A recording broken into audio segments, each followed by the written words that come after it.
right, welcome back to episode 16 of the Bullpen. This is part 2. We're talking all things Southern Illinois today, GBA Scout Day from this past weekend. In our last episode, part 1, we talked about the Peoria preseason ID and the Chicago preseason ID. But today is all Southern Illinois stuff. So, guys, first things first, how you doing? You guys having a good couple days since we last talked and got together? I'm doing good, Gav. I mean, the weather's starting to turn a little bit here. I don't want to jinx it or anything, but the sun's out. It's actually like in the upper 40s and sneaking into the 50s here, so that always is good for my mood. Yeah, I hope it's not a straight tease, because it definitely is starting to feel a lot more like baseball weather. And you see all these scores coming across the country with the Division I, the JUCO's starting to play now, so definitely getting me fired up. And shoot, we're less than a week away from high school tryouts as well. Yeah, good things. It's always good when baseball's about to start, or has started, I guess. But so last week in Peoria, kind of looking at our baseball news, Seth Simpson was there, and Tyler was talking to him kind of about his upcoming start that was this past weekend. And I think it ended up being on Monday just because of weather. I think they moved it to Monday. And I can't remember what Seth told you, Tyler, of what he thought his line would be.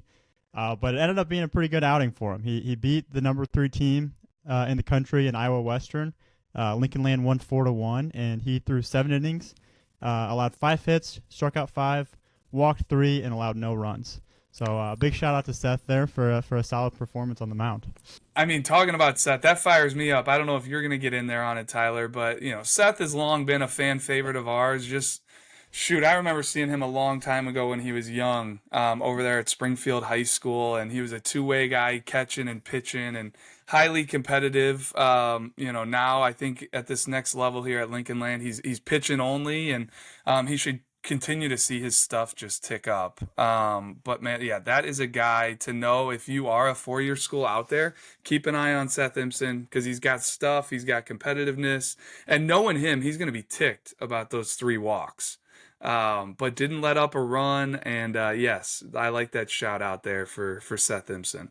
Yeah, I don't remember exactly what my line prediction was for him, but I remember him saying like, "Oh, well, if that's my line, like I'll take it." Like I don't think I knew he was pitching against Iowa Western, so that's probably where he was coming in at, like, "Hey, like, yeah, if that's my line against the number 3 team in the country, I'll take it." But he blew my predicted stat line out of the water. So congrats to Seth. That's big time. And there's just a little JUCO news going around, I guess, the state here, Gavin. I don't know what all is worth mentioning in this section of the podcast, but I know Parkland has started out hot, 6-0, I believe. They've got a lot of Illinois guys on their roster, so that's always good to see. And then Harper, right up here in the Palatine area, took 2 from Heartland, who was highly ranked, and year in, year out, one of the top teams in Illinois when it comes to JUCO baseball. And I don't know what other things you guys are seeing around the land.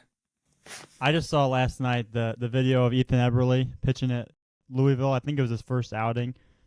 Struck out 3 in 1 inning. So his I think it's a slider, curveball, whatever he calls it. It's nasty. It's a big sweeper. So good for him. Yeah. Yeah, and people don't like hitting it.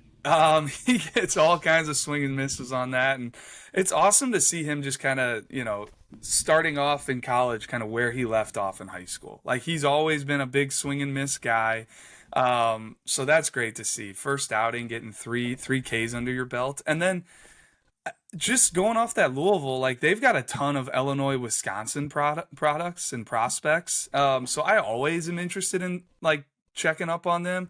They've got a lot of guys tearing it up right now. And one in particular, Zion Rose. He was a Brother Rice, prospect all the way until his senior year before he went to IMG. He's hitting over 400 with a bunch of extra base hits, I guess I should say. Alex Alisea is playing every day, hitting over 300. There's a couple guys on there that caught my eye. So, but good to see Ethan doing it on the mound. Yeah, for sure. But let's kind of transition here then quick. Let's get into our Southern Illinois event.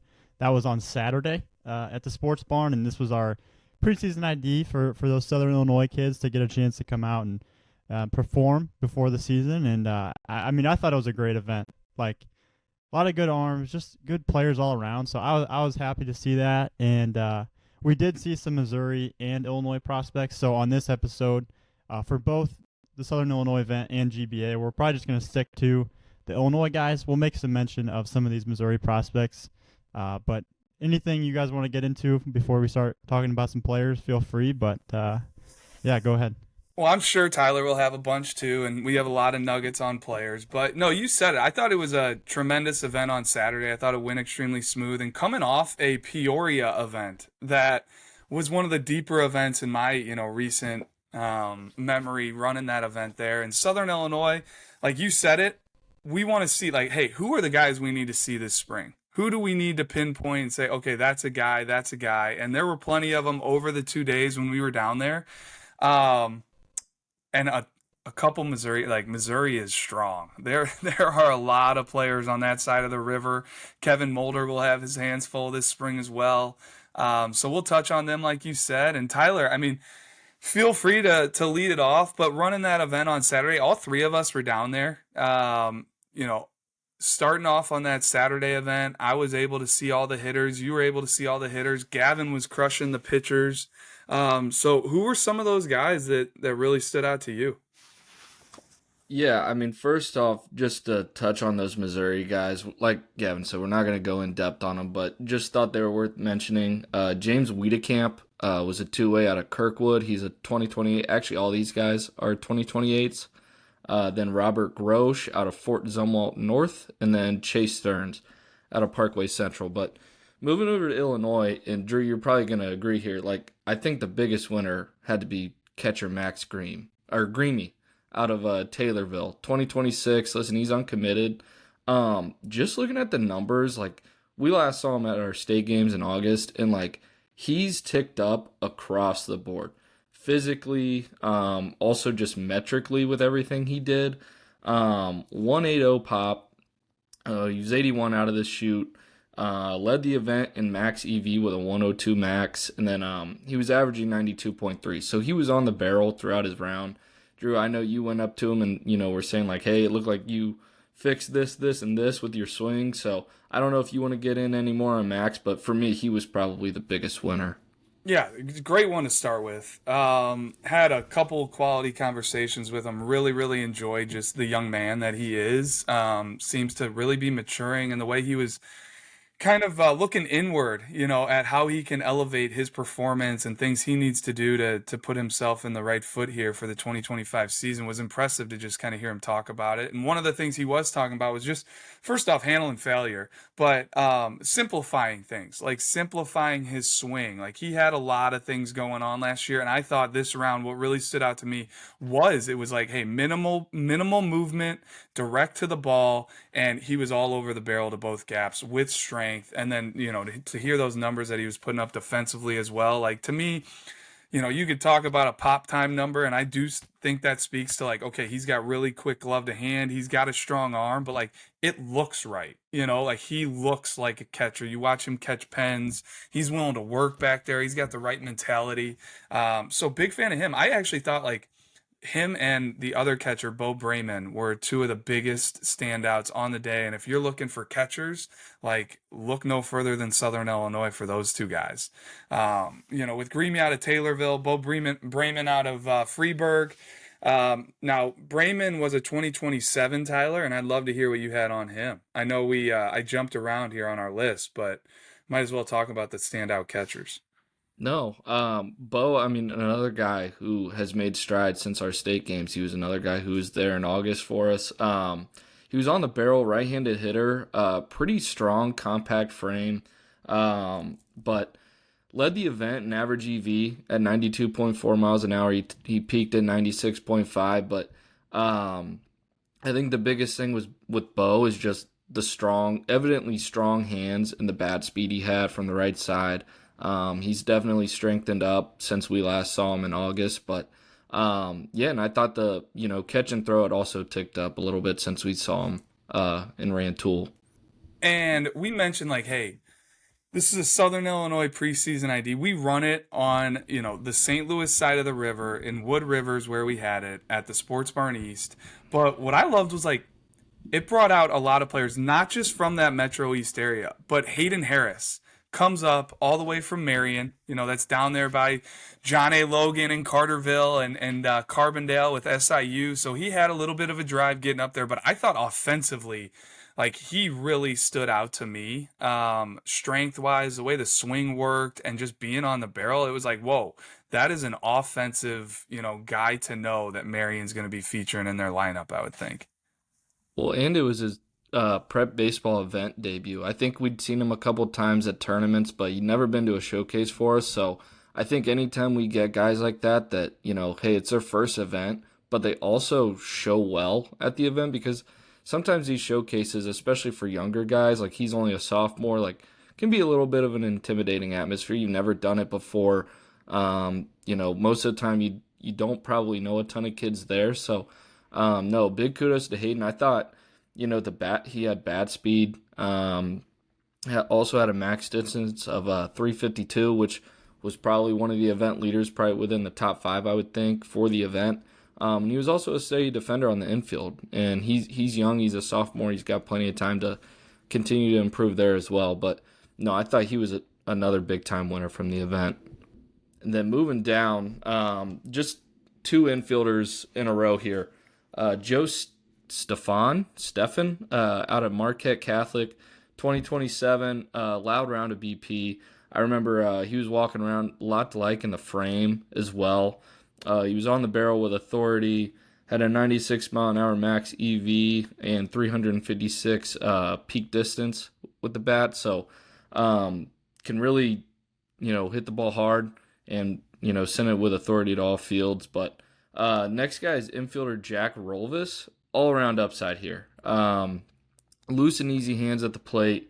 He was fundamentally sound with the glove. He had soft hands as well. And his arm was playing from multiple angles, so he just kind of looked like a natural infielder up the middle, somebody who could probably stick at both short or second base at the next level. Probably another guy we got to go out and see this spring. Father McGivney's, always good, it seems like, at least since I've been around here for the last couple years. So, Tyler, you mentioned one guy here that I just wanted to touch on, Jack Rolvis. I don't know the exact way to say it, but you mentioned Father McGivney. They've been rolling out guys left and right, especially infielders with Drew Kleinheider, Cannon Camp, and some other guys like that. And I feel like Jack Rolvis is going to be the next guy in line to keep an eye on up the middle of the field there for Father McGivney. He's not a finished product. Like, just watching him, he's got a young look. It's a long, loose levered frame, moves very fluid and easy all around the field. Like, I rewatched the video of him hitting. Doesn't have a ton of like thump in the barrel right now, but I don't care. Like, I think all of that stuff is going to come. The swing is right, the way he stands in the box, and then watching him move around the infield. Like, that is a middle infield defender. He is only going to get better. Like, if he has a work ethic, if he's going to get in the weight room, if he's going to eat a ton of food, and then just naturally mature as well. Like, I think you look at him a couple years down the road, his arrow is only going to go up. So he really stood out to me, Tyler, as just like an all-around, hey, who can we bet on? Who can we dream on for a few years down the road? Like, he's one of those guys for me. Yeah, and then moving on, we were lucky enough to have both of the Vagley brothers, of friend of the show, Dom Vagley. His 2 younger brothers were there. Mason is a uncommitted 2025, and then the youngest brother, Xavier, is a 2028. Both of them obviously go to Columbia. Starting off with Mason, he's an outfielder. Like I said, he's an unsigned senior. Had some barrel strength about him. He's a left-handed hitter. Peaked at 90.4, and he was also 86 from the outfield. Gavin, I know Xavier was on your mound, but I'll start with him on the bat, or with the bat. I mean, had some real feel for the barrel. Like, I thought there's a ton of upside there. I don't know. It's obviously way too early to say what his future is one way or the other on the mound or with the bat, but as a right-handed hitter, I thought there was some real natural feel to hit for somebody that young. Wasn't afraid to use the whole field, and he was peppering some line drives as well. So Gav, I'll let you touch on him on the mound. Yeah, it's hard to not get excited when you hear the last name Vaguely in Southern Illinois. So when Xavier was on my mound, just talking to him, you could tell he was just like, man, I'm here to pitch. I'm ready to compete. I'm going to throw some strikes, and I'm probably going to dominate this bullpen. And that's what it was. He was a competitor. He moved really well. It's a really loose and quick arm. He was up to 80 with the fastball. And the curveball, changeup were both pretty good. Off-speed pitches, threw it for strikes. And like just talking to Dom back, what was that, a month ago or whatever it was. Just Dom talked about like his dad always talked about like, hey, just throw strikes. The velo will come. And that is exactly how I feel like Xavier's mentality probably is. It's like, hey, I'm just gonna throw strikes. Like I don't care if the velo's here yet. Like I'm just gonna throw strikes, get outs now, and that's gonna come. So that's kind of how I felt with his bullpen. So yeah, Xavier, he's gonna be one to watch in that 28 class for sure. That fires me up. Because I felt like in general, you mentioned Xavier being at 2028. I thought this event had a ton of 2028s with super intriguing frames, kind of walking all over the place. And this next guy kind of fits that mold in Blaine Mule. And once again, could be butchering that last name, so I apologize. But Blaine Mule out of El Paso Gridley, 2028. And just looking at his listed height weight, he's 6'4", 164 pounds. So kind of easy to visualize like what that would look like. But yeah, did you have anything on him offensively? And I know there's a couple other 28s that showed well as well. A couple of those Missouri guys that you mentioned. Wiedekamp kind of fit that mold to me, just like levers for days. When it's synced up at the plate, the ball was jumping off the bat, and you can envision like big power on a lot of these guys coming down the road. Yeah, I think the biggest thing that stood out with Mule is just the advanced approach for somebody that age. It was a very mature round of BP. I remember he was just going middle, opposite way, and Drew, you even said like, "Wow, like you got a really mature approach for a freshman." Like during his round, so I think the power will obviously come. Like he's 6'4", 164 pounds. Like as he gets older, like you were just saying, like as these guys get older, they eat, continue to mature, like all that. The big metrics will come. So no rush there, but I think that was just the biggest thing. He was just very mature with the bat. Moving down, I know honestly, like a school that might have been the biggest winner out of both days was we're on Muscuda. the same page here. Yeah. So I don't know if you want to lead off, but like two outfielders that stood out were Nathan Walker. Both of these guys are 2026s also, but yeah, Nathan I just kind of Walker, cut you off though, and I want people to. So you were talking Muscuda High School. yes. Yes, so Muscuda, I definitely between the 2 days, like I was walking away from both events, just saying, all right, we knew Muscuda was good last year. They're good every year. They've got Austin Muzo, who would be an ace on any team for the most part. Like if there's a game to win in the state, Austin Muzo is at the top of the list, I would think, along with a couple others that. Man, I would feel very good giving him the ball, but there was just a ton of other guys that kind of came out of the woodworks, and not came out of the woodworks, but just got in front of us again and really kind of solidified like, whoa, all right, Muscuda is going to be a team to watch. So go ahead, Tyler. Yeah, and both these guys are left guys too, which is super intriguing, especially if like you're a college coach listening to this. I feel like that type of profile is sometimes often desired, especially from outfielders. But Nathan Walker and David Schulte, both these guys uncommitted. They're both juniors, but starting off with Walker, he was strong and athletic. His blast numbers were like some of the better ones for the entire event. Average hand speed of 22.6, average bat speed of 74 miles an hour. So had some quick hands, had a quick bat. He had a peak EV of 94 miles an hour with a 349-foot max distance. And then moving down to Schulte, line drives to all fields during his round. Again, left-handed hitters with some field to hit, and had quality actions in the outfield as well. So I think both those guys are going to be two names to watch this spring. Like Drew was saying, this Muscuda team this year is going to be one of the better ones in the state potentially, and one we're going to have to get out and see early and often this spring. And then moving on down, like I feel like the two ways for this event were another big takeaway for me. Just the overall talent that these two ways had. A bunch of really good names here. Starting it off is Matthew Crownhart. Now he's a homeschool kid, 2027 grad. Drew, I think you were asking him what his plans were for this spring. I don't know if you want to touch on those real quick because it's obviously a different scenario. Yeah, well, unfortunately, we're not going to see him playing for a high school team this spring because I was like, hey, do you latch onto a team? Is that legal? Can you do that? Or so I think he'll be with just like his travel team. I don't know what exactly he'll be doing this spring or where we would see him. So he might be a guy we're going to have to track down early in the summer.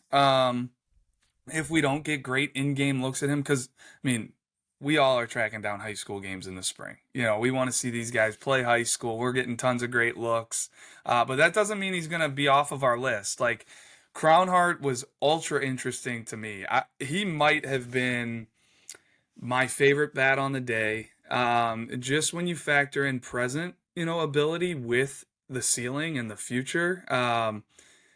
Super comfortable, balanced look in the box. And I know you'll probably get touching on him too as a player as well, but easy left-handed swing, like no wasted movement, levers for days, but stays short to the ball, can stay inside the ball, and was working the barrel and contact to all fields. Creates a little like sneaky whip through the zone too, and I think it's a real hitter. He looks like a hitter. It's using the whole field. There's like a lot of present feel there. Um, and man, yeah, you can dream on his frame as well. So, the one thing for him that if he continues to see his foot speed tick up, that's only going to elevate his prospect status because he does a lot of other things really, really well. No, I think you hit on a lot of everything I would have, wanted to touch on with Crown Heart. I think the, coolest thing for me personally is like I'd never heard of the kid last summer, and I'm up at a tournament up at the Rock, and he's playing for I think it was Extreme Elite, and I'm like, he steps in the box, and you're like, who is this kid, right? Because he just looks a little different from everyone else on the field, especially at that young of an age, like you were saying with the levers, just the overall body. And then Gavin, I know he really flashed for you at an event this fall we had. So this was really my first up and close encounter with him, and I was just so impressed. But Gavin, I'll let Yeah. you touch on the mound. Yeah, he was about the same on the mound. Like it's really interesting just because he moves so well, and it's like an interesting or arm slot. It's like a low 3/4, almost sidearm slot. And honestly, like the first thing that I thought stood out was like his frame. He just looked like more muscular than he did in the fall.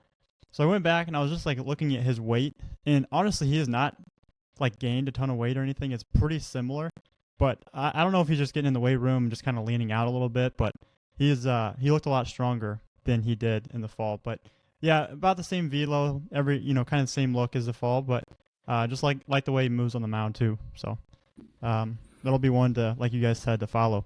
Yeah, next on the list. No, sorry. I mentioned earlier, and the reason I just wanted to jump in here was I mentioned some guys came from a little bit of all over. We had Hayden Harris come up from Marion, but the next guy here, Wes Thompson, one of the more dynamic prospects on the day.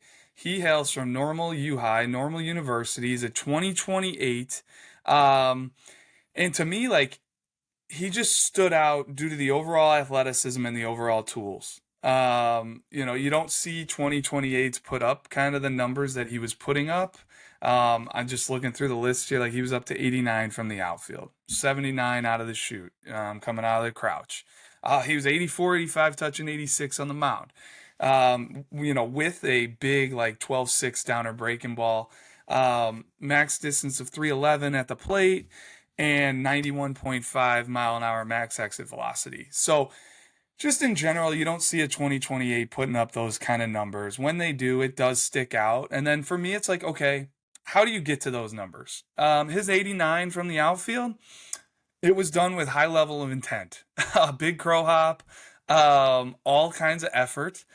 But it's up to 89, and it's a very powerful arm. But coming out of the crouch, like 79, like he's got real arm strength. You watch him on the mound, it wasn't overly efforty. It's a quick arm. It's a dynamic arm. And then you watch him swing the bat, and it was with controlled intent. So just kind of put himself on the map for me as like, okay, there's not too many 2028s that have the dynamic stuff that this guy has. He does have a frame and just a look that you would think is going to continue to get stronger, continue to to develop. So things like his tools will continue to go up. And now for me, it's like, okay, what kind of baseball player is this guy? Like that's now the point I'm at where like, okay, he's got some tools. Like he checks a lot of boxes. Now we got to go see him play. What kind of at bats does he take? Is he accurate, from the outfield with his arm? Can he catch behind the plate and all of those things? So, one name that definitely stood out, made a name for himself, and that's what I had on him, Tyler. So please, and Gavin, like if you guys had anything different on the mound or as a position guy, feel free to get in there. No, I think you hit the nail on the head with Wes. Just a guy now we just got to see in game, right? So this next name, we've long known Tyson Filial as an arm out of 2026 out of O'Fallon, but man, his bat was really impressive at Southern Illinois. And I remember we were both kind of like, wait, like he hits? Like it was that impressive. We'll start on the mound, right? That's what he's best at, but clean, explosive mover down the mound. Kind of a really physical kid. Fastball was 87 to 88, but he was attacking the zone with that fastball. It wasn't all over the place. He knew what he was doing with the fastball. Curveball had sharp bite. Changeup was 77 to 78 with slight fade. But at the plate, he's a right-handed hitter. Physical, heavy barrel. It was a really heavy barrel. Worked the whole field. 96 mile an hour EV with 356 foot max distance. So really all around quality showing for Tyson. I don't know where he's really going to play in the spring for O'Fallon, but man, if he's going to hit like that, they're going to find a spot for him. And O'Fallon's another team like always have arms. So another team we're probably going to have to get out and see this spring. Oh, absolutely. And just one thing that really stood out to me, and I pulled up his profile because I wanted to make sure I had it right, but he's listed at 6'2", 205. And it's a very physical look. For being a junior right now, like he definitely stands out physicality wise. And I thought, like you said it perfectly with the heavy barrel at the plate, because I thought there was just a presence and a physicality look to him in the box, and then that barrel kind of matched that as well.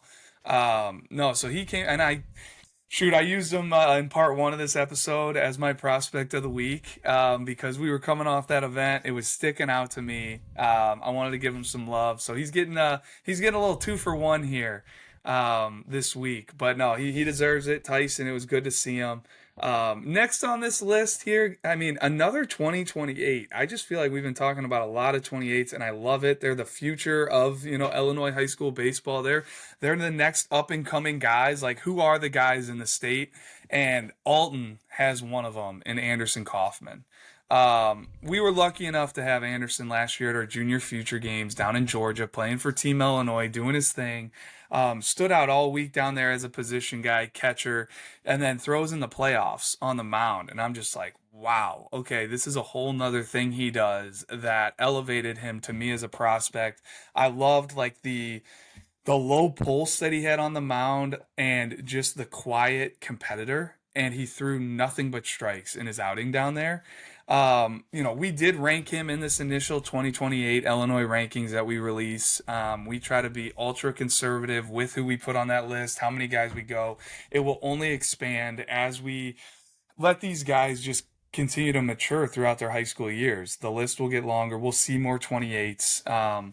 But he deserves to be up there. And for me, like, I really like it behind the plate, the frame. It's a mature, strong frame right now that's going to continue to get a little bit better as he gets older. But what he did on the mound, I think kind of just continued to establish himself as that guy, one of the top guys in the class. And Gavin, I want you to speak on it because you were the one that was right there watching him kind of go through the pen and things that stood out to you.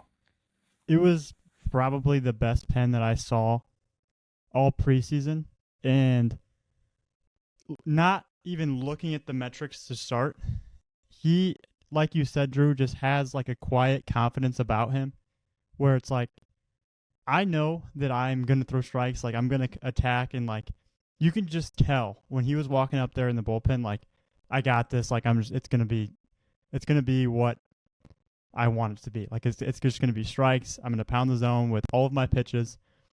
And then you look at the velo, and it's 84 to 86, 85, whatever. Touched 87.1, I think.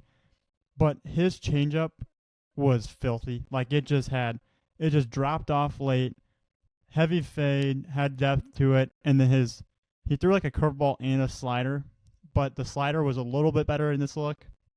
And just talking to him, he said that the curveball wasn't like feeling as great that day, but the slide, I mean, they were both just really good pitches.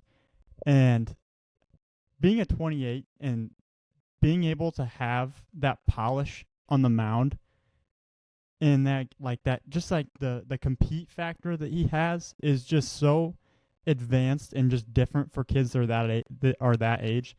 And then you add the metrics and the velo and things like that. It's like he's a really good pitcher, and I know that we like him at the plate too and catching and stuff. And like watching the pens throughout the day, like when he was coming in catching, his receive is really good. He blocks it up. Like that kid's awesome. Like I'm excited to see him follow him. I don't know how else to put it, but Anderson Kaufman. Well, and also I just want to touch on like every interaction we've had with him. He just seems like a great kid. Also, like we loved having him down in our dugout with us down in Georgia for JFGs, and seeing him again.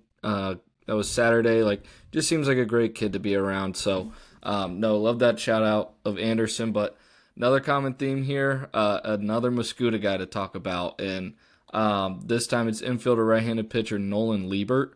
All like quality all around showing for Nolan on Saturday. I felt like, but I think where he really stood out was defensively. At least in my eyes, like thought he probably took it the best out of any infielder there. Just ton of natural actions and natural feel for the position. Trusts his hands, had a really confident glove. Like he trusts that he's going to get to every ball and make every play, and that was evident Saturday. And it's also a hitterish look at the plate. Had loose hands in a line drive approach from the right side. But Gavin, I know you had good notes on him on the mound as well. Yeah, he was low 80s, athletic mover, moves well, loose arm. And showed a good curveball and slider too. So yeah, I mean that's really kind of all I have there with another Muscuda kid to follow. The next guy on our list is outfielder left-handed pitcher Reed Newmeyer out of Belleville East, another 2026. Another guy who's uncommitted. I should have mentioned that with Liebert as well. He's also uncommitted. But with Newmeyer, he led the event with the top 60 at 6.92. So there's some foot speed there. Left prospect. Used the whole field during his BP round. Quickest hands on average for the event as well at 22.8 miles an hour. Also peaked with his exit velocity at 93.6. But Gavin, I see you thought he had some upside on the mound as well. All right, and then the next guy we got here is Max Zimmerman. He was an infield right-handed pitcher from DuQuoin. He's a 2027. I liked it on the mound. He's kind of like a stretch-only guy, so it kind of gave me like reliever vibes a little bit at this present moment. But he's got a quick arm action. It's like loose, full arm swing, and he was up to 84 with the fastball. And the off-speed was like still some polish to come. Being a little bit younger, a sophomore in high school, like that's sometimes expected. But when he threw like his curveball or slider in the zone and for a strike, it had really good actions, but he wasn't, maybe consistent with that shape and that feel for the pitch. But no, good look there at Zimmerman on the mound, and Def, I know you saw him at the plate too. Well, and even before you get in on him, Tyler, like one thing that just stands out to me is he goes to DuQuoin and he's a 2027, and then on Sunday, and we've long known Sidecraft, but Sidecraft comes out on Sunday and shows some much improved velo that we'll get to a little bit later here on this call. But hey, DuQuoin, 2027 arms to know moving forward in Max Zimmerman and Sidecraft. So just wanted to throw that in there. Yeah, the biggest thing with Zimmerman is like Blast really liked him from this event too, right? Like had some quick hands, averaged 22 miles an hour hand speed, but also he had like some of the best on-plane efficiency for the event. I want to say it was like 89%. So a guy who stays on plane up at the plate. But no, Max is definitely another guy that, should earmark to go out and see for DuQuoin this spring. Yeah, and then Def, I can start off here with this next guy too. Lucas Dunn, a right-handed arm from Nashville. He's a 2026, and I really liked his pen. He was a just an athletic mover, had a really quick arm, and kind of like I've been saying with a lot of these guys. But I think the thing that stood out to me the most was when I was kind of digging through his profile. He came to our Southern Illinois event in the summer, and his fastball topped out at 82, and he was 10 pounds thinner at that event.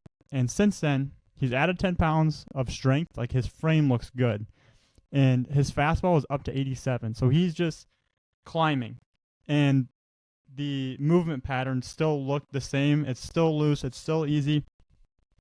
And he had high spin on both his curveball slider and just an all-around good pen for Dunn. And just to see that trajectory continuing to go up with the frame and then obviously the velo, like, that's just a guy that you add to that follow list. You circle him and you keep watching him and seeing how he does in game, and just keep an eye on him.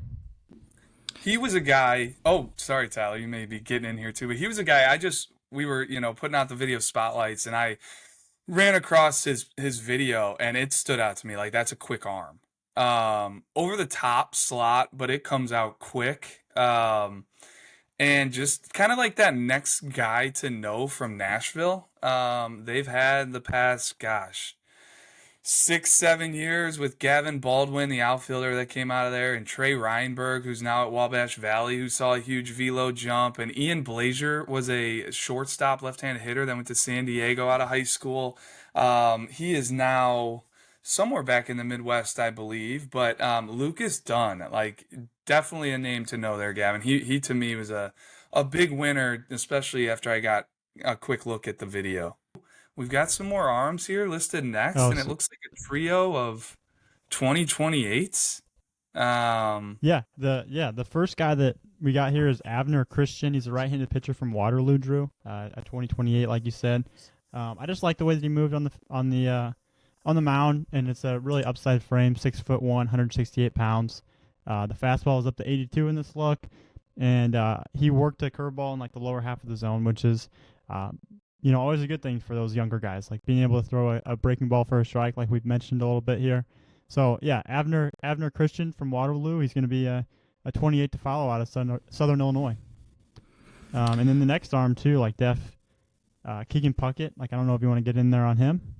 Yeah, I'll mention these last two Southpaws, and then we can move over to GBA. But left-handed pitcher Keegan Puckett out of Richland County. Like Drew said, these are all 2028 guys. But a projectable frame and threw his off-speed pitches for strikes, which for me is a really important thing at that age.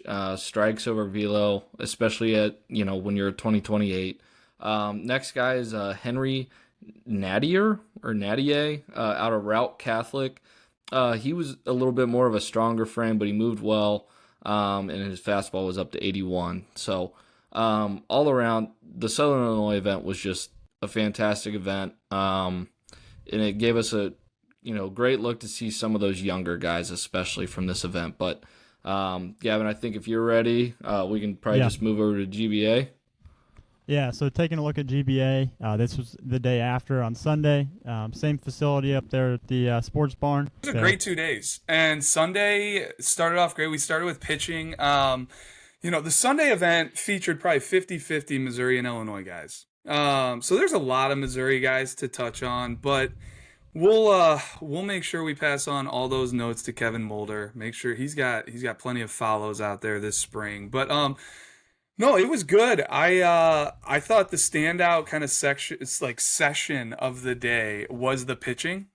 We started the event with arms. We just had two mounds going, rolled through all the arms before we got into the position players. And just looking through the notes, like one thing that stood out to me, because there were no 2025s, at the event. It was 26s, 27s, 28s. There were 13 arms that were 86 or better.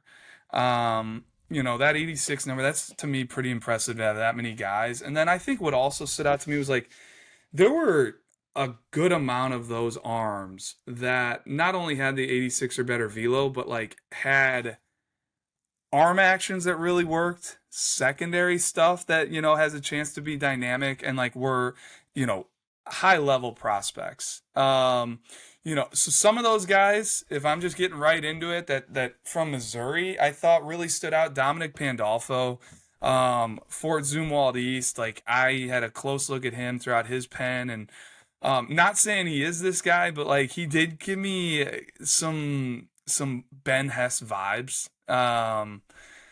Not that Ben Hess, he's our number one player in the state. He was on a different level. Like he had all kinds of advanced offerings, but the way it worked, the way he moved down the mound, the slot, the secondary offerings just kind of gave me that vibe. And then Parker Sansone I thought was really interesting. And Tyler, you were the one kind of locked in on him. Brody Simile, another arm from there that if I were to guess, like, hey, 6 years down the road, and maybe Sanson's this guy too, because I didn't really see him, but who might have the firmest velo coming out of that event? Like just the way Simile's arm worked and how he moved down the mound. Like I'd like to bet on that guy to throw really hard. Michael Wolf was another guy to mention. He was up to 87 with a quick arm, and then Jathan Spain from Cape Central, I believe. It was really interesting. He's just a monster of a human being. Has kind of a unique way he works down the mound that I think could be somewhat of an uncomfortable at bat for hitters.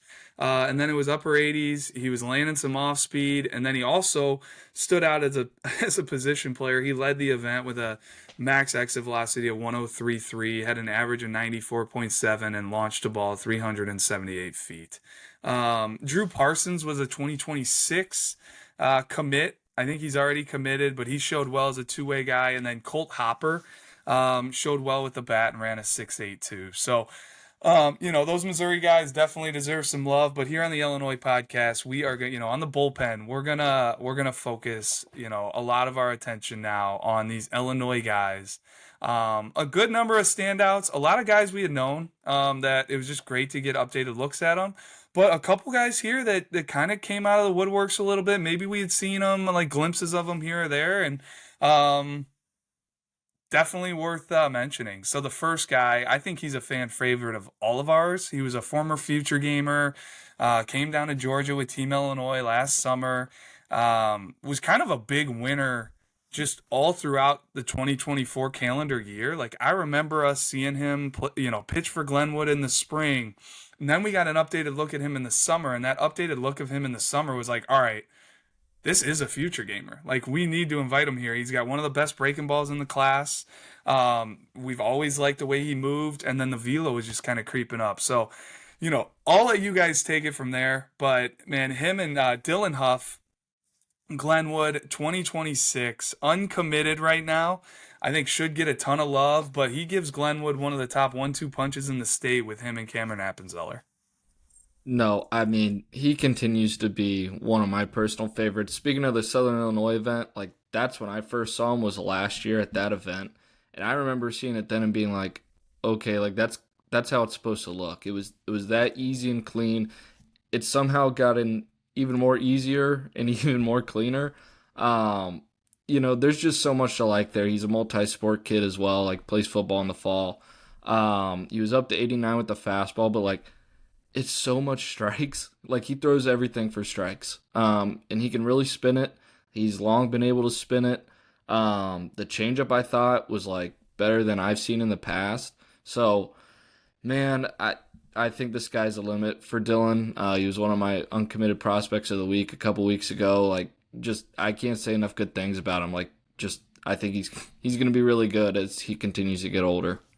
Yeah, and Tyler, he was on your mound obviously, and when he hopped up there, I think he was one of those first guys to go.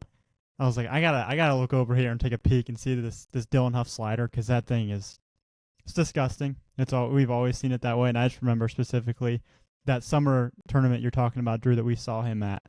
The like frisbee that he's throwing, like it was just on the video, it was nasty. So yeah, Dylan Huff, Glenwood 2026 there. Yeah, it looks like his slider the other day was moving at an average of 17.3 inches. That's what it came in metrically on the horizontal movement scale there. But yeah, moving on. We're gonna drop a class. So Dylan Huff was a 2026. The next guy we're gonna mention, next couple guys, 2027s. We've thrown out this school a lot, but Mascuda. Knew about Austin Muzo, But man, they've got a guy coming right behind him that I think is going to kind of be that next name down there in Southern Illinois to know. Could easily see him being a candidate to make, big velo jumps in the future. But Darren Klein, 2027, Muscuda, uncommitted, 6'1", 165 pounds, and I'm kind of throwing out some comps here, but one guy that as I'm watching him move down the mound, it's really easy. It's a balanced delivery. It's kind of like a walk in the park for him, going through a bullpen, which honestly is like what you're looking to see. Like you want guys that are, throwing, easy, balanced, controlled, polished bullpens, with high quality stuff. And it reminded me of Zach Lee. I want to say he was a 2019 grad out of Effingham, went to Kentucky. Now he's pitching in pro ball. But the slot, it's like a low 3/4. He gets that sink on the fastball. And like right now, it looked to me like his fastball changeup might be slightly ahead of the breaking ball, even though he showed feel for the breaking ball, had quality spin or at least action and shape to it. But that's kind of exactly how Zach Lee was. Like he was a fastball changeup guy. The breaking ball was more of his third pitch. But I think he's a guy that we're going to have to get multiple looks on throughout this year. And he emerged fully as a future game follow for me. Going down the list of 2027s, Cycraft. We mentioned DeCoy in high school. Guy shows up at Southern Illinois. It's from DeCoy. It's like, wow, okay, not only did they have Cy, they had this guy. We've long known about Cy. He's been a kind of a two-way guy, done multiple things at events in the past, but man, it's hard not to love the ceiling on the mound, just with the movement patterns and the arm strength. Like he's always had above average arm strength, and it just keeps ticking up.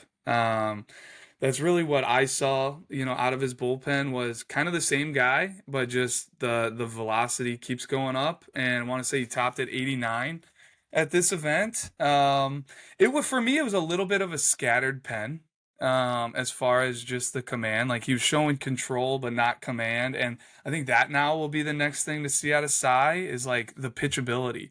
Can he go 2-0 breaking ball against a good hitter? Can he go 2-0 changeup? Can he throw a 3-1 fastball and put it where he wants it when a guy's expecting a fastball? So different things like that was kind of what I took away from Cy, but I thought overall really impressive performance. And I think another takeaway with Cy is like we had him out at our super sophomore games this past summer, but I feel like physically he's also seen a tick up there. Like the lower half to me is like noticeably stronger. So he's definitely been putting some work in the weight room. Like it's very noticeable. So I'm sure that's been a big component of his velo progression. No, it's a great call out because I think it's maybe the easiest way to tell somebody's work ethic with what we do. Certain guys we're gonna know better than other guys. Like we're gonna have seen them a bunch, but like a Cycraft. All right, let's say we see him in 2024 and then we see him again for the second time in 2025. Like what happens to the frame tells us a lot about the work ethic. Whether a body, that's kind of questionable gets worse, or if it trims up and gets better, or if a guy that, is a little leaner and can use some strength, if they actually add noticeable strength, like then they're really getting after it. Because for some guys, like we mentioned somebody earlier in on this podcast about how they seemed stronger, but the weight really didn't change. Like everybody kind of is different with how they show their muscle. And a lot of guys can put on 20 pounds and you can't really tell. So with Cycraft, like being noticeably strong, I think that says a lot. So really good to see him and clearly getting after it down there in DuQuoin. Next guy, this guy was on your mound, Gavin, but Yep. Gosh, going back through, and one of the reasons why I wanted to have, and I think we all kind of came to the agreement of having two parts to this podcast, is we had a lot of stuff going on last week. And it gives us a chance to really actually sit down, breathe for a second, watch some of these videos, look through all of our notes, make sure we're on it, and then with that being said, like I was able to get a look at Matt Morris because I saw Triad, I saw 2028, I saw the grades we had on him. I was like, I got to watch this guy, and could not have been a bigger fan. Yeah. It was just very easy, loose, and Drew, I think you added this, but it's perfect, balanced, controlled, repeatable delivery. And so he's got the movement patterns that look right. And then you just watch his pen, and it's just very polished again for a 2028. Like we had kind of mentioned about Kaufman before, but Morris just a lot of strikes. He pounded the zone. The velo is not like, again, eye-opening. It's not going to be something crazy yet, and that's fine. But the action on the curveball was good. Had 11-5 shape, and he worked it down. And then he had a slider that had kind of similar actions, and then a changeup, and he worked that low and had fade and depth. So, yeah, Matt Morris is going to be one to follow out of Triad. Like plenty of these other guys that we've been mentioning, like just add them to that list, and just keep tracking them as the years go on, as their careers go on. So, yeah, Matt Morris, 2028 from Triad. Well, and you mentioned like doesn't have crazy velo, but he's up to 81, which for me is well above average for a 2028. So he's on a great trend as far as that's concerned. He has a great foundation. You mentioned all the things about his delivery and the cleanliness to the arm action. And then you look at the frame, and I pulled it up because I just want to make sure, but he's 6', 160, and it's kind of that long, higher waisted, young look that we think is just going to only tick up moving forward. So definitely a candidate, Matt Morris, for like, hey, arrow only going up throughout high school. Would not shock me if by the time, he's a junior, senior, we're talking about him as a high level guy. Next guy on the list, like we've talked about him hopefully a lot on this podcast because he's one of my favorite guys in all of Illinois. We had him at the Future Games last year as a two-way guy, but Hunter Ball out of Edwardsville, 2026, still uncommitted, still the same old awesome freaking baseball player that we've always seen. I could not be a bigger fan of Hunter, the way he goes about his business. We first saw him on the mound on Sunday because that's what we did first, and same guy, tons of pitchability. Love the actions and mannerisms and the way he just contorts himself on the mound. 84, 85, touching 86, quality spin. Feel for everything. Like as polished as it gets for me on the mound. Hey, if I mentioned Austin Muzo. Like, if you got to go win a game, who are you giving the ball to? Hunter Ball's on that list for me as well. So that's what I had on him on the mound. I saw some of the position player stuff. I got to watch him do defense, and man, he can make all the plays. He can throw from all angles. He's comfortable on the move. He's exactly, for me, how you would draw it up. Fundamentally sound, but has a little action to him as well. And I love the way the arm plays across the infield, and just a huge fan. So that's what I've got on him. And if you guys want to add anything, feel free. Yeah, Drew, and same. I would have said the same thing for his pitching. But one thing I just wanted to mention, I was on defense, and I think it was last week, Drew, that you had mentioned something about like, or maybe it was on one of our calls. I can't remember exactly, but you were talking about like just the way that a guy like carries their glove. You can tell like, hey, this guy's going to be a good infielder. Like, he knows what he's doing. And when Hunter walked out there to shortstop to take his infield defense, you could just tell. Like, he just carries his glove the right way. The dude's confident. He's not worried about a ball getting past him. Like, he's going to get every ball, whether it's to his left, right at him, whatever it is. He's got to get a bad hop or something. Like, he just has a very confident glove on the infield, too. Like, that, like, you can trust this guy defensively, and it was really, really good up the middle. Well, and one thing I think you're always kind of looking for out of any athlete, I would say, whether it's baseball, whether it's basketball, golf, is like unwavering confidence and the right kind of confidence. Because I think a lot of it can be, can easily be taken over to like arrogance or fake confidence. Somebody who tries to portray that they're confident, but really they're not. He is so self-assured, at least that's the way he carries himself, is he's got that inner confidence that's unwavering, and he knows he's a good player.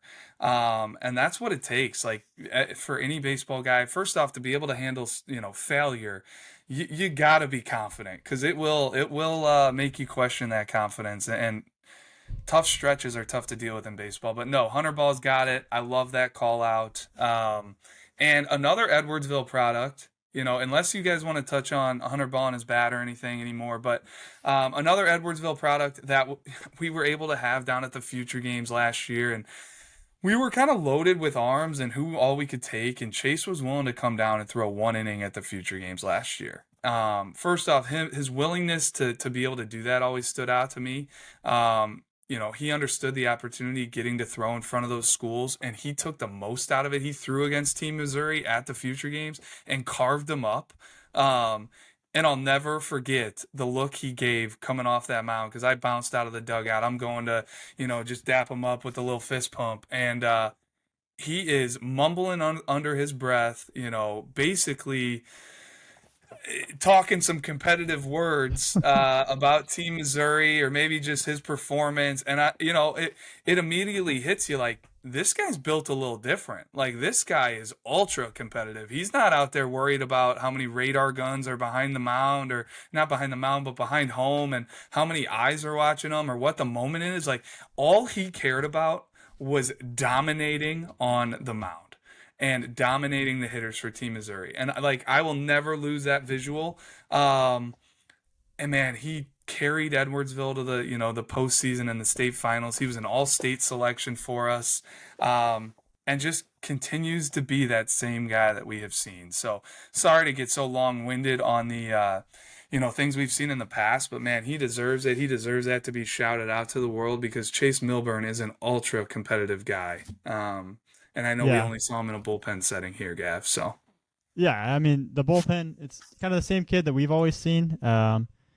And, I know that I think throughout the winter we've seen some things that maybe his velo has been higher or whatever, but today at this event, he was up to like 85. But yeah, the kid just competes, throws strikes. He's got a good breaking ball. So, again, we'll be out to see Edwardsville this spring. We'll be out to see Chase this spring. So, uncommitted kid, uncommitted 2026. And he's competitor. Had really good stats last year too for Edwardsville. So yeah, Milburn, Edwardsville 2026. Next guy though, Andrew. I guess you guys were kind of on the same mound together. Go ahead and get in there. Yeah, I was trying to bounce around as much as I could, go to see where the top arms were, on each mound. And there were a lot of times where I had to watch both mounds because there are two really good mounds going at the same time. Maybe trying to get these guys to alternate so I could see each pitch. But yeah, Sam McCollum definitely, I thought, deserved a shout out from this event. Another 2026. It's uncommitted, goes to O'Fallon. Tyler, you mentioned how O'Fallon always has arms. This I think is going to be a good one for him, along with Tyson Philowa. 86-88. I like the way the ball comes out of the hand. It's got that true four seam, gets some carry to the fastball, and then he showed some feel to spin the slider at 74-76, and also showed a changeup with downer, to it. So, kind of showed the chance to be a starter with 3 above average pitches, and he's another one where I just thought the frame looked very physical. He's been getting after it in the winter. So yeah, Tyler, you may have had a little more in-depth look at him. Yeah, he was a big winner for me at the state games. He was on my mound during the state games last summer, and I just feel like there's some polish there, some real feel to pitch. No, I mean, you touched on everything else with Sam, another guy, just earmark, we got to go see this spring. But another kid from O'Fallon that really popped for me was Trey Haraski, left-handed arm that is the younger brother of Dane Haraski, who's a highly athletic guy for O'Fallon. He's going to Central Missouri. He's ran a sub 6'5" for us in the past. So there's some twitchy athleticism in that family, and Trey was an athletic mover down the mound. Athletic, quick arm. But just really wanted to touch on that with Trey. He's a freshman. Excited to follow him for his same kind of guy in the batter's box too, Tyler. Didn't mean to cut you off there, but no, just athletic. You got to follow it. The way Dane runs and can defend and all that as an older brother, all right, Trey, you're a little different because you're a left guy. So that adds its own kind of intrigue in its own way. But let's keep going with these O'Fallon guys, because the last one here we want to mention is Lavin Toll at 2028. I saw him warming up, and I just thought it would look interesting the way the body moved and the arm worked. Not sure how it carried over to the mound. Yeah, just a left-handed arm, intriguing guy to follow this year moving forward in the 28 class. He moved well, clean arm action, and kind of a smaller frame, but he'll continue to hopefully build on that and get bigger, get stronger. So yeah, Lavin Toll, O'Fallon 2028. All right, and we Go ahead. our doc here, we've got more names to mention, but we're on this O'Fallon kick, and I'm gonna keep us on this O'Fallon kick. Yeah. So Caleb Weber, a Yes. 2026, was another name we had written down that showed well. But then O'Fallon also had Anthony Perez, left-handed pitcher, also left-handed bat. Like, I always have liked him on the mound. I think there's like a lot of upside. It's a little raw, like it's needs like some polish to it, but it's left-handed. The frame looks right, and then he gets into the box, and I'm working with left-handed hitters on the day, and it made me think like, man, you might be more of a hitter because it was like the same kind of rawness, but he was on the barrel. There was some like the way he was leveraging the ball to the pull side with elevation. I was like, okay, like this is very interesting as a two-way guy. Just a two-way follow, see whatever the heck, ends up being his best thing down the road. But yeah, did you guys have anything on Caleb Weber? I Go want to ahead. touch on Go ahead, Perez real or quick. Ty. Yeah. Sorry. I remember seeing him at Kickoff Classic last spring with the bat, and I really liked it. There was one at bat in particular. The game I was seeing, it was a really close game. He was a sophomore at the time, and he's facing this really high velo arm, who was a little erratic, but he stayed in there. It was a really competitive at bat, and then he just laces a double. Like again, it was a high velo guy. Just seemed like the moment wasn't too big for him. So I've long been a fan of the bat. So it's really good to hear that you were as well. So no, Gav, go ahead and you can move over to Weber. Yeah, Caleb Weber, he's a right-handed pitcher from O'Fallon, a 2026, and the frame really stands out. That's like the first thing that I noticed, and I actually remember seeing him at past events, but he's 6'3", 185, is still very wiry and like a lot of room to add strength still, it looks like. And he's kind of a stretch-only guy and interesting mover. He's up to 83 or 84 miles an hour-ish. Changeup worked on the arm side a lot, and had fade and depth to it. And then his curveball had 11.5 shape. So an interesting arm there to know for O'Fallon. But the next guy I want to talk about is left-handed pitcher Ben Sink from Father McGivney. He's a 2026. And he's got like a compact, like very strong looking frame. And I was telling the guys before, he reminds me of like Cody Del Favro kind of from Morris, who is now at Parkland. And he was I'm actually going to shout out 3A IHS Yeah. BCA 3A Player of the Year. Yeah. So for Yeah. anybody out there that doesn't know, he put up huge numbers his senior year. Cody Del Favro did. But yeah, keep it going. And no, yeah, Cody was one of those guys that was a gamer. So we'll see if Ben Sink is that guy as well. I have not personally seen him a ton in game, but with the fastball, he was 84 to 86 miles an hour. His slider had a pretty high spin, like above average spin at average 25, 55 RPM. Sat in the low 70s, and then his changeup was 78 to 80 with depth and fade. And he's just a simple mover, and he honestly, again, kind of moves like Del Favro did on the mound. Like it's just kind of that simple mover with like a clean and quick arm. It's kind of more compact. It's not that long, as long and loose. But then the next guy that I wanted to talk about to round out these arms is right-handed pitcher Aiden Sirocco from Staunton. He's a 2028. And again, simple mover, but his arm was a lot more compact and short, like a shorter arm action.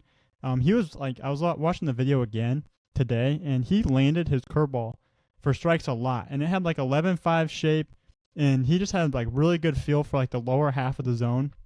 And it was sharp at times. And then he also threw a changeup, again, had some depth, some fade to it. But another 2028 from this event and this weekend as a whole to follow and put on our list. But I think that Drew, go ahead if you have. Oh, I anything, mean, but I think that wraps up the cool arms. thing is, Gavin, like we just talked on arms for how long, and we could probably keep going if we wanted to. We're having to cut some guys off here, so. But we got to get to the bats, and goodness gracious, like we talk about Mascuda, and I feel like they elevated themselves this weekend. But O'Fallon did the same thing for me because we know they got Connor Blue. Like Connor Blue is one of the top arms in the area, in the state, in the Midwest. Like especially when he's right and he's healthy, you're looking at a low 90s righty with one of the best breaking balls in the class. And then they've got all these other pieces coming, and one of my biggest winners from the weekend was Asher Cantu O'Fallon, catcher. And maybe I'm just a sucker for like really impressive frames or something, but it was a pro body walking around the facility. Like that is a pro body.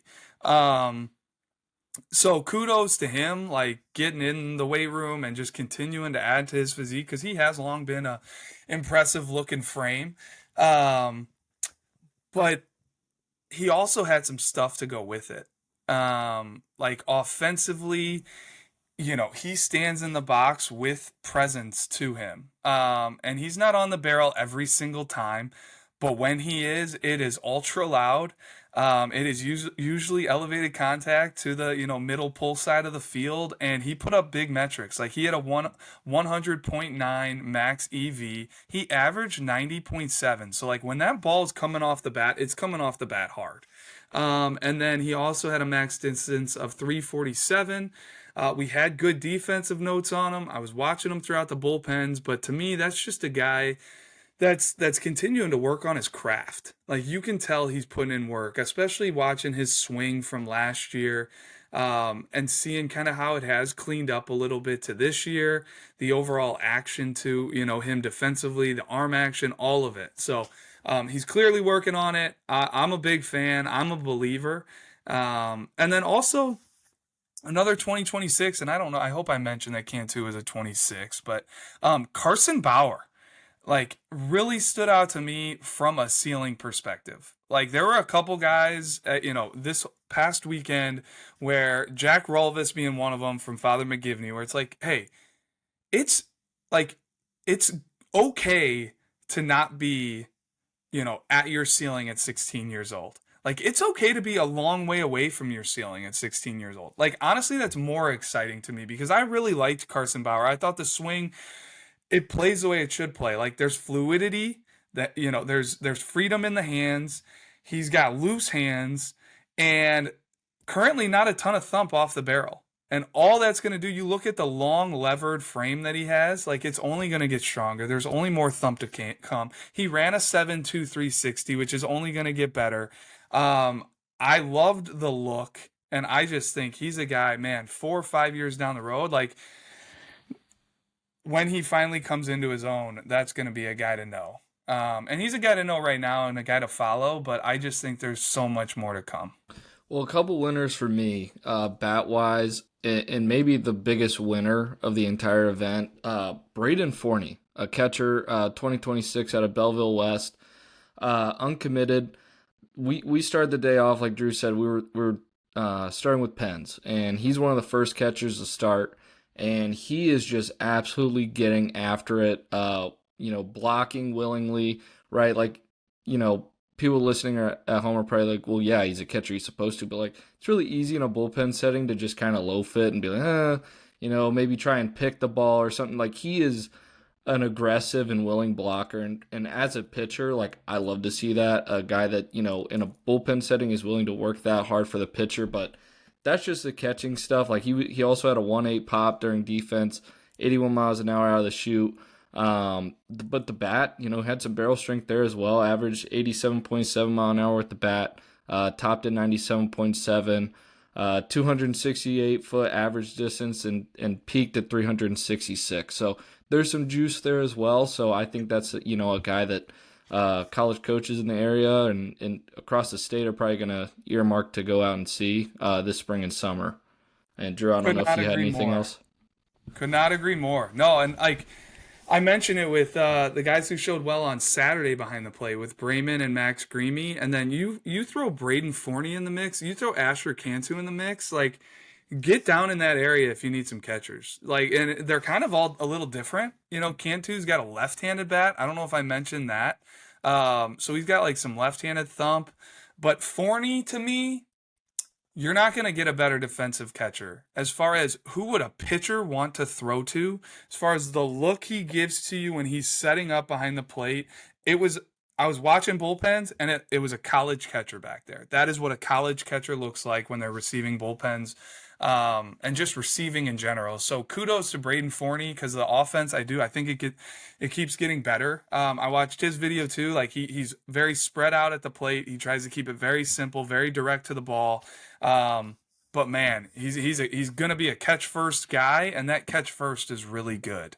So he stood out for me as well, Tyler. Then my next guy I wanted to touch on here that's on our list is Cale Duggar, a freshman out of Staunton. Huge upside here for me. Right-handed hitter, but it's 5'11", 145. Like, has a ton of ways to go in that frame. Like, felt like his shirt was too big for him and his pants were too big for him. Like, there's a ton of room left to go there. But really like the swing. Again, just an upside play for me. But there's a familiar name that's next up on this list. I don't know if Drew wants to touch on this guy, but Omar Avalos. Yeah, I mean, he's long been a performer for us. Junior future game guy for us a couple of years back, playing for Team Illinois down there in Georgia. Can really patrol center field. And then it's a left-handed swing that like seemingly is always on the barrel in game. Which what matters? It's being on the barrel in game. So I will say the one takeaway that I had from his BP was he's been putting in work offensively. Is just as far as the way the swing works. Like he's always been very static pre-pitch, and I thought there was a little more like emphasis on let's get a little fluidity going. You've got really good hands in the swing. Let's get them kind of activated and not be so static, dead-handed. And then, yeah, same guy, like on the barrel. He has sneaky, jump in the thump in the barrel. And he's strong. Like he is a compact, strong individual that looks like he could do some damage like on the wrestling mat or something, kind of given the way that he's built. But Omar Avalos, big winner, 2027. And then another 2027 that I thought, had a good all-around showing for himself was outfielder Aiden Bennett from Edwardsville. Checked off like a couple kind of above average tools across the board. Was a 7.19 runner, was 90 from the outfield, and then was all over the barrel in BP with authority to both gaps. He's a stronger, mature looking prospect, but there's a lot more like present tools for Aiden Bennett than some of these other guys that we've been talking about. He may be a little closer to his ceiling than some of these other guys, but the present stuff was really good. And then one last bat I want to touch on personally that I just thought deserved to mention for how he swung it during BP was Carson Parrell, an uncommitted 2026 out of Collinsville, just on the barrel from the right side. Just had a really good round of BP, I thought. So just wanted to mention him. I thought he was a winner for sure. And last but not least, Keegan Sipe. We mentioned the catchers from the 2 days down there, but Keegan Sipe deserves to be on the list. Like, his body to me, frame, it keeps improving. He keeps almost getting more cut up, if that makes sense. Getting rid of some of the bulk and making it more lean, strong, quality strength. And he is ultra strong. It's noticeable in the bat. It's a very simple swing, and he creates a lot of juice off the barrel for how simple and just direct that swing is. But he averaged 88.3 off the bat, peaked at 100.3, max distance of 343. He's got that heavy barrel at times. And then I know you guys mentioned like just looked improved during bullpen settings. Yeah. Receiving behind the plate, and that's just another potential left-handed hitting catcher that, hey, if he can stick behind the plate, like, to me, his prospect status continues to go up. And if he has to move to first, well, he's got a left-handed bat that's going to kind of warrant some notice and interest over there. Yeah. Well, unless you guys want to talk on anything else or have anything you want to mention before, like that wraps up the Southern Illinois Preseason ID and GBA Scout Day in this episode. And, I mean, I think just Drew, if you want to get in there, feel free. But no, I was just gonna say it's been awesome seeing players, having all kinds of players from every demographic in Illinois, every area of the state to talk about so far this winter. And I know we're expecting much of the same this spring. But we, as an Illinois staff, we're getting into our final weekend of our winter schedule. We've got the 2 preseason all-state events coming up on Saturday. We've got Joliet to cap us off on Sunday. And then from there, I mean, we're going to obviously be having to do a lot of follow-up stuff from our winter events, but getting into then, hey, Power 25, high school tryouts are on Monday. That's going to kind of lead us into the start of the season. And then that leads us into the kickoff classic down there in that Metro East area, throughout a number of different facilities down there. We're going to try to, staff it as best as possible. And what I love about that event, first off, is, hopefully you can pop a couple decent days in regards to the weather to kind of kick us off for the season. But there's always high-level arms to track down there. And then the way that Coach Funkhauser does the matchups with getting some Southern Illinois teams against Central Illinois versus Northern Illinois teams. So we're kind of getting these matchups you don't get throughout the regular season when it is very regionalized just due to travel. So it should be a great couple weeks here, and it's been a great winter, and looking forward to, the two invite-only events we have this weekend. Just looking at the rosters, we are gonna gain a lot of knowledge coming out of this last weekend as well, Gavin. So thank you guys for all your work, and that's what I had. I just wanted to add, kind of similarly, like we've seen a lot of Chicago kids. We saw our Peoria event, and we've seen our Southern Illinois event. Like we've seen players from all over the state. Like now it's time we're gonna go see them in the spring. Like we're gonna be out all across the state. We're gonna be in Southern Illinois. We're gonna be in Central Illinois all spring, and I am fired up for that. So yeah, go ahead, Drew. Well, no, and I mean the beautiful thing of it is there's gonna be guys that pop up from all areas. There's gonna be guys we hear about this spring that maybe we didn't see this winter, but it's like, all right, we need to track them down. And that is the beautiful thing about the spring, is that is our cross-check time. The summer can be hard depending on where organizations are traveling. But no, taking all this info that we've gained from the winter, seeing who we need to see this spring, and then also, like, what I love about it is we may go see, Braden Forney at Belleville West go catch, but you're always going to get a pop-up guy. No matter what game you go to, you're always going to learn about somebody on another team you didn't know about.